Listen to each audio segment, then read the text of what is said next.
Bir selfie çekerken ya da sadece günlük aktivitelerinizi fotoğraflarken ve bu bir alışkanlık haline geldiğinde bir saniye durup merak etmemiz gerekir. Acaba her şey ne zaman başladı? Bugün bir fotoğraf çekmek, telefonunuzu çıkarmak ve kamera uygulamasını açmak kadar kolay. Ancak elbette her zaman bu böyle değildi. Tarihsel olarak konuşursak yakın zamana kadar insanlar görüntüleri yakalamak için yeterli teknolojiye sahip değildi. Bugün tarihte biraz geriye giderek alanında önce birkaç tane fotoğrafa bakacağız. Tarihteki bilinen ilk fotoğraf.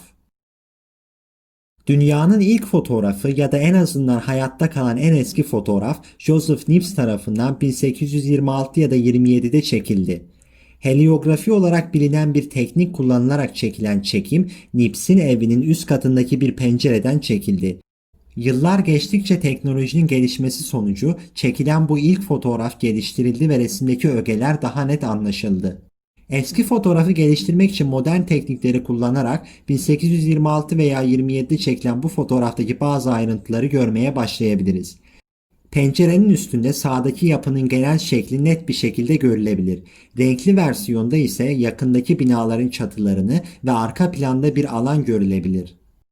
Bu fotoğrafların yaklaşık 200 yıl önce birileri tarafından görülen bir sahnenin doğrudan bir temsili olduğunu düşünmek şaşırtıcıdır. Resmi geliştirdikten sonra bile çok net olmasa da insani gelişimin bir kilometre taşı olarak duruyor. İçinde bir insanın olduğu ilk fotoğraf. Louis Daguerre tarafından 1838'de çekilen bu görüntü kamerada yakalanan ilk insanları gösteriyor. Fotoğraf sizi aldatmasın. Fotoğrafın çekimi 10 dakika sürdüğü için Paris'teki bu bulvar boyunca yürüyen insanlar ve at arabaları sol alt köşedeki iki adam dışında yakalanamazdı. Yani aslında o tarihte bu bulvar boş değildi. Aksine at arabaları ve insanlarla doluydu. Fotoğrafta bir insanın diğerine ayakkabılarını parlattığı görülüyor. Ayrıca her ikisi de tarihin bir parçası haline geldiğinden gayet habersizler. Bu bulanık figürler filme çekilen ilk insanlar. Ayrıca bu fotoğraf Paris şehrinin çekilen en eski fotoğrafı. Tarihteki ilk öz çekim. 1839'da Amerikalı fotoğrafçı Robert Cornelius tarihteki ilk portre fotoğrafını çekti. Lens kapağını çıkardı, çerçeveye koştu ve kapağı konumuna geri döndürmeden önce 10 dakika öylece hareketsiz kaldı. Böylece kendisi 21. yüzyıldaki selfie çılgınlığının öncüsü olmuş oldu. Selfie demişken şu fotoğrafa da göz atalım. Bir grup insan kendi selfilerini çekiyor. Bu fotoğraf 1920'de çekildiği zaman kameralar neredeyse elde tutulan cihazlar haline gelmişti. Havadan çekilen ilk fotoğraf. 13 Ekim 1860 tarihinde James Wallace Black tarafından Boston şehrinin 630 metre yükseklikten çekilmiş bir fotoğrafı. İlk savaş fotoğraflarına bakacak olursak, Roger Fenton ismindeki bir insan 1855 yılının Mart ve Haziran aylarını Kırım'da masrafları İngiliz hükümeti tarafından ödenen manzaraları sonraki kuşaklar için kaydeden resmi bir kampanya fotoğrafçısı olarak geçirdi.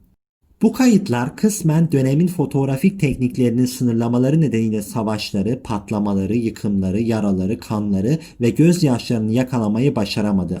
Ama bunun yanında o dönemden kalma gerçekten nadide fotoğraflar var. Bu fotoğraflar Kırım Savaşı'nda çekildiği için İngiliz askerlerinin yanında Fransız ve Osmanlı askerlerinin de fotoğrafları var. Mesela bu fotoğrafta Osmanlı ordusunda görevli bazı askerler bulunuyor. Bu savaş fotoğraflarını çeken Roger Fenton ise bu iki resimde bulunan şahıs. Ay ve Güneş'in tarihteki ilk fotoğrafları.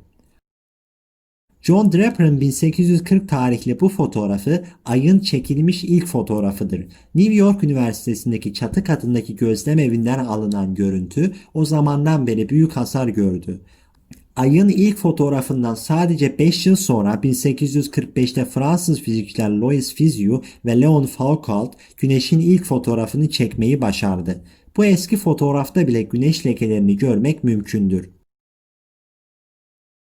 İlk renkli fotoğraf. İskoç fizikçi James Maxwell tarafından farklı bir renkli lens filtresi kullanılarak yakalanan bir kurdele fotoğrafı. Bu renkli görüntü 3 kez yakalanarak tüm renkleri 3 ayrı ekran üzerine aktarıldı. Dünyanın uzaydan çekilen ilk fotoğrafı. 24 Ekim 1946'da ABD'nin New Mexico kentindeki White Sands füze menzilinden fırlatılan ve yerden 105 kilometre yükseklikteki bir roketten çekilen fotoğraf. Roket, 2. Dünya Savaşı'nın sonunda Amerikalılar tarafından yakalanan bir Alman V-2 roketiydi. D-2 roketi savaş sırasında Londra ve diğer şehirlere terör yağdırmış olsa da barış zamanında patlayıcı savaş başlığı çıkarıldı ve bir bilimsel araç paketiyle değiştirildi. Bunlar her 1,5 saniyede bir resim çekmek için ayarlanmış 35 milimetrelik hareketli resim kamerasını da içeriyordu. Sert bir çelik teneke kutu içinde dünyaya geri getirilen filmden elde edilen görüntüler daha önce hiç görülmemiş bir şeye benziyordu. Bu zamana kadar fotoğrafların çekildiği en yüksek gözlem noktası yüksek irtifa balonunda olan yaklaşık 22 kilometre yükseklikte çekilen fotoğraflardı. 23 Ağustos 1966'da Ay'daki yörünge uydusu Dünya'nın bu görüntüsünü çekti. İnanılmaz olan görüntü uydunun Ay çevresindeki 16. turu sırasında çekildi. Güneşin korona katmanı içinden çekilen ilk fotoğraf. Yakın tarihimize gelecek olursak 8 Kasım 2018'de NASA'nın Parker Solar Probe uzay aracı Güneş'ten 27,2 milyon kilometre uzaklıkta çığır açan bir fotoğraf çekti. Dünyanın Güneş'ten 149 milyon kilometre uzakta olduğu düşünülürse bu çekilen fotoğraf Güneş'e inanılmaz derecede yakınlaşarak çekilmiş. Bir kara deliğin ilk fotoğrafı. Alanında önce onca fotoğraftan bahsedip de bir kara delik fotoğrafından bahsetmemek olmazdı herhalde.